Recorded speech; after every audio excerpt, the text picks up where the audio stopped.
Сәлем достар, менің YouTube каналыма қош келдіңіздер. Сіздермен бірге Фариза Тоқсанбаева.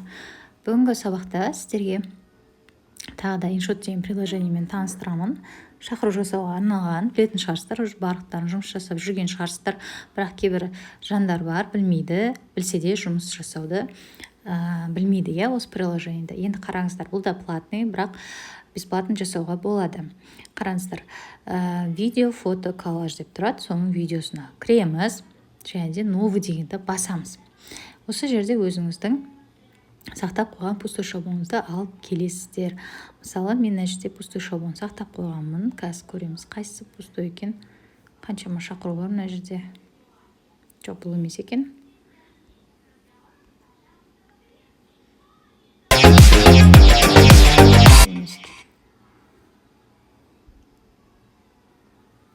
Пустой екен. Мінекей мысалы мына шақыруды аламыз, Бағана екінші шақыруымызды өшіріп тастайық. Бұны өшіріп тастаймыз. Енді осылай готовый шақыруымызды алып келесіз. Енді ең бірінші бізге текст керек, Мына жоғары жағында функциялар тұр.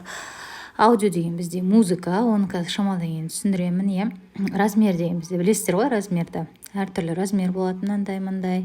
Мысалы, слайд жасайтын болсаңыздар, 16-да 9 деген размер таңдайсыздар. Ал бізде қазіргі шақыруларымыз жасап жүрген 9-да 16, осыны таңдайсыздар. Аудио деген музыка, стикер білесіздер, и текст деп тұр. Осы текстке кіреміз, осы жерде біз жазамыз, Текст деген тағы тұр, соның үстін бассаңыздар біз текст жазамыз. Мысалы, айналмаққа шақыру, Айналмаққа шақыру деп жазамыз қазір. Кішкентай әріппен. Жалпы бұрыннан айналысып жүрген қыздар болса, уже біледі,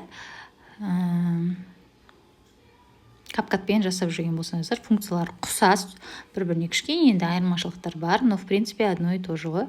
Енді қараңыздар, мына жерден істаймыз да, біз конверттің арт жағына қарай жылжытамыз, осы жерге әкеп қоямыз. Конверт ашылған кезде артында тұратын. Енді үстін басамыз да, мына жаққа алып келеміз, үстіне. Мына жерде ашық жерде и үлкейтеміз. Енді цветін өзгертеміз. Тағы да мына жерде изменить деп тұр асты жағында, байқасаңыздар. Болмаса, мынау карандаштар, соны бассаңыздар, мына жердегі текст үстінде. Осы жерден тағы да шығады. Цвет деп тұр, А деп тұр. Сол цветке кіреміз. Бұл бізде тексттің цветін ауыстырады, Тоже тура капкаттағыдай. Ақ цвет таңдасаңыз болады, немесе астындағы мына жерден алады таңдасаңыз болады. Осындай қылып, мынандай қылып, әртүрлі қылып, мынандай. Неше түрлісі бар, қарап шығыңыздар. Мен мысалы просто ақ қыламын. Мына жерде функциясын біреусі қалып қойыпты, соны X деп өшіріп тастаймын. Мына жермен және де мына жерде граница бар. Границаға мысалы қара берсеңіздер болады, жасыл берсеңіздер болады, тень бар, этикетка дейді. Этикетка деген артындағы фоны, прозрачный фон деген, прозрачностьті азайту деген, оның барлығы бізге керек емес. Сондықтан да не істейміз, этикетка керіп нет дейміз. Және де граница тоже маған ұнап тұрған жоқ, сондықтан да алып тастаймын. И галочка қоямыз. Енді қараңыздар, мына жерде А дегенге кірсеңіздер, бұл жерде бізде шрифттер тұрады. Мен уже барлығын загрузка жасап қойғанмын. Сіздерге қазір қалай загрузка жасау керек, соны көрсетемін. Импортировать деп тұр, соны басасыздар, тым қиындығы жоқ. И мына жерде файлы деп тұрады, сол файлыға кіресіздер, сол кезде сразу сіздің шрифттеріңізді ашып береді. И өзіңіздің, менің каналымдағы қазақша шрифттерді жүктеп алсаңыз өзіңізге, соларды әкеп қоясыздар осылай. Басасыздар өзіңіздің шрифтіңізді, және де ол шрифт осы жерде шығады, мінекей. Балморал деген шрифт бізде шықты. Осыны жасайын, енді таңдағаннан. Одан кейін адан кейін мынау раздел, ол бізде жаңа интервал ғой, мынандай интервал. Текст үлкейтетін, мынау букваны үлкейтетін, осындай. Ал мынау ең соңғы, бұл бізде анимация, бұл бізге керек функция. Астына таңдайтындар бар, мынандай бар. Енді ең біріншін таңдаймын, және де бізде длительностьті осы жерден шығады. Қараңыздар, шаблонның үстінде тұрған сияқты, как будто длительностьті таңдап, мысалы 0,8 или 1-ге дейін қойсаңыз болады, мысалы. Осылай. И выходқа кіреміз. Ол выход деген бізде капкатта вывод деп тұратын. То есть анимацияның жабылуы, вход деген анимацияның ашылуы, выход деген анимацияның жабылып, жоқ болып кетуі, былайша айтқан кезде. И мынаусын таңдасам,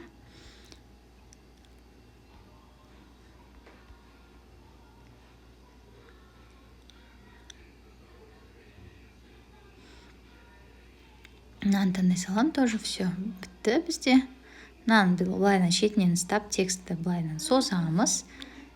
Все, айналмаққа шақыру деп шықты бізде.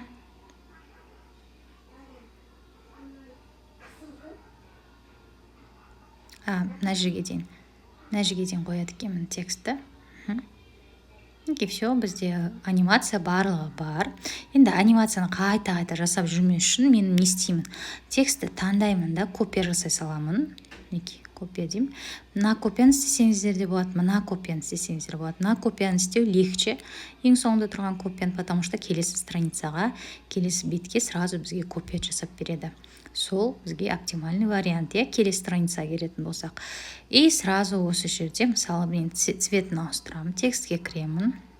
Мына тексттің үстін басамын, изменитке кіремін. Цвет таңдаймын да, мысалы, пипетканы аламын да, мына жердегі жасыл фонды таңдай саламын, галочка.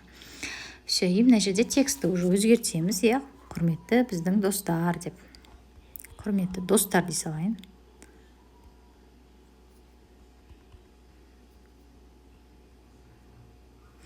Достар, все, мінекей. И анимацияны мен басамын, өзгертпеймін, өстіп қалдыра беремін барлығын, құрметті достар деп осылай қалдырамыз.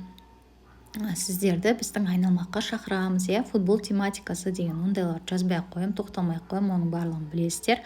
Анимацияны көрсеттім, текстті көрсеттім, енді музыканы көрсетеміз. Тексттің барлығын жазып қойдым деге, енді галочканы басамыз, сөзде біздің основной функциялар шығады. Сөзде аудиоға кіресіздер.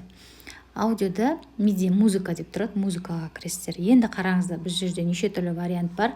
Извлечь аудио из видео деген бар, мысалы, сізде видеоңыз дайын тұр, мысалы, достар туралы, и соны сіз извлечь етіп қойыңыз кеп тұр. Менде мына жерде уже готовылар бар. Все, видеть, жаңағы извлечь деген видеоға кіресіз да, өзіңіздің дайындап болған шаблоныңыз, мысалы, бір шаблонды алып алдыңыз, соның музыкасы ұнап тұр, соны таңдай саласыз. Менде музыкам дайын тұр.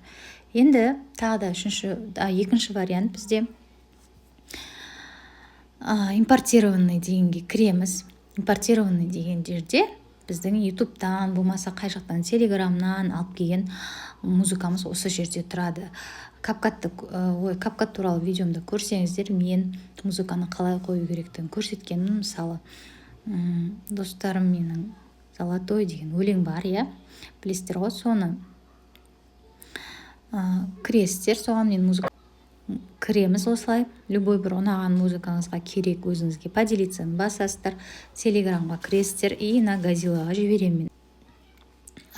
Көпсі жаловаться етіп жатыр, типа бұл жұмыс істемейді деп. Соған қарағанда, наверное, адам көп тіркеліп қойған шығар, сондықтан да қазір жұмыс істемей тұрған шығар.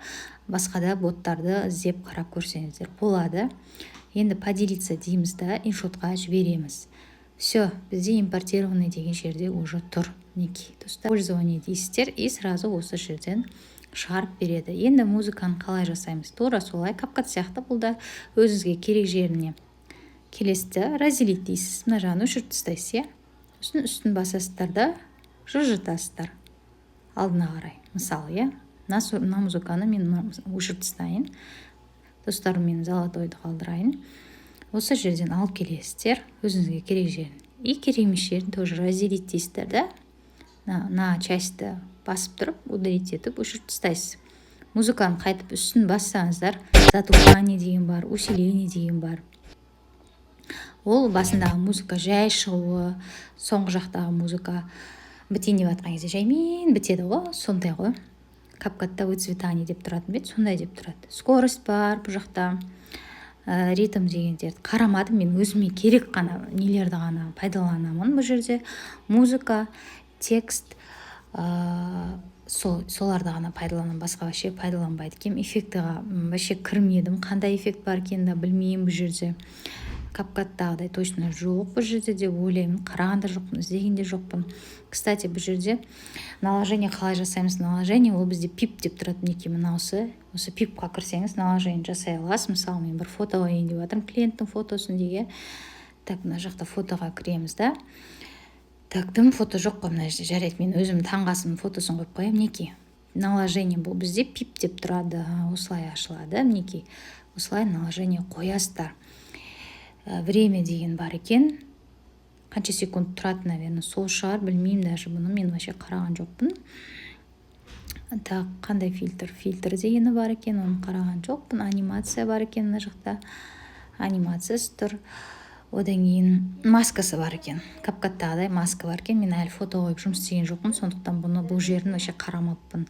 Қараңыздар, CapCut'тағыдай маска дегені бар екен, бірақ жан жағына прозрачность анау мынау дегені жоқ ау деймін. Үстін бассам шықпайды. Жоқ, мына жерден былай шығады екен ғой. Ұмытып қалыппын ғой мен уже. Біраздан бері жұмыс істемегеннен кейін фото қойып. Неге? Все, мына кнопка қараңыздар. Ортаға қояйын, қайтып маскаға кірейін. Мына астындағы кнопканы мына шетіндегі прозрачностьін жасайды. Мына кнопка білесіздер, былай жылжытатын, домалақ қыласыз, сопақ қыласыз, все. Мына прозрачность астындағы кнопкасы. Все, мінекей.